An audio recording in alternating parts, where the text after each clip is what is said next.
Phone tapping కేసులో కీలక పరిణామం చోటు చేసుకుంది. చక్రధర్ గౌడ్ ఫోన్ ట్యాప్ చేసిన కేసులో ముగ్గురు అరెస్ట్ అయ్యారు. ఇదే కేసులో A1 గా మాజీ మంత్రి హరీష్ రావు, A2 గా రాధాకిషన్ రావు ఉన్నారు. హరీష్ రావు PA వంశీకృష్ణ, సంతోష్ కుమార్, పరశురాములను పోలీసులు అరెస్టు చేశారు. ఫేక్ సిమ్ కార్డు ఉపయోగించి చక్రధర్ గౌడ్ ను బెదిరించి నిందితులు వసూళ్లకు పాల్పడ్డారు.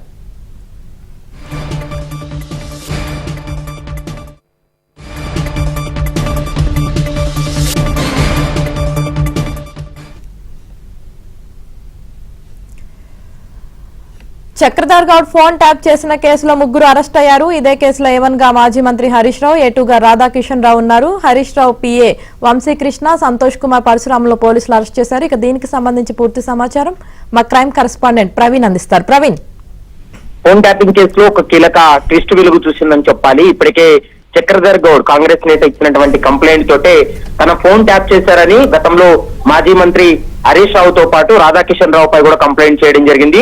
ఈ కేసులో ఇప్పటికే ముగ్గురు నిందితులను కూడా అరెస్ట్ చేసినటువంటి పరిస్థితి అయితే స్పష్టంగా కనపడుతుంది. ఈ కేసులో A1 గా మాజీ మంత్రి హరీష్ రావు, A2 గా రాధాకిషన్ రావును పెట్టారు.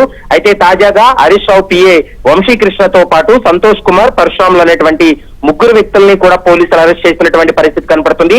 గత ప్రభుత్వంలో చక్రధర్ గౌడ్ కు బెదిరింపు కాల్స్, మెసేజ్లు చేస్తూ డబ్బులు వసూలుకు పాల్పడ్డారంటూ కూడా ఇప్పటికే ముగ్గురు నిందితుల పైన కూడా కంప్లైంట్ చేయడం జరిగింది.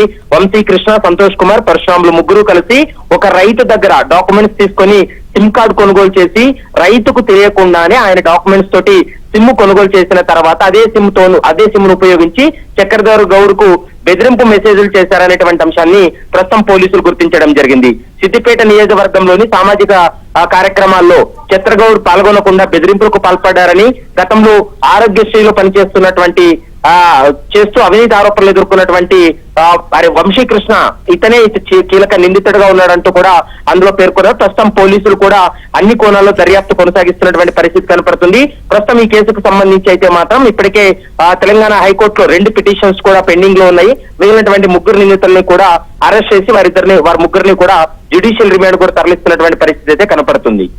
Right, thank you Praveen.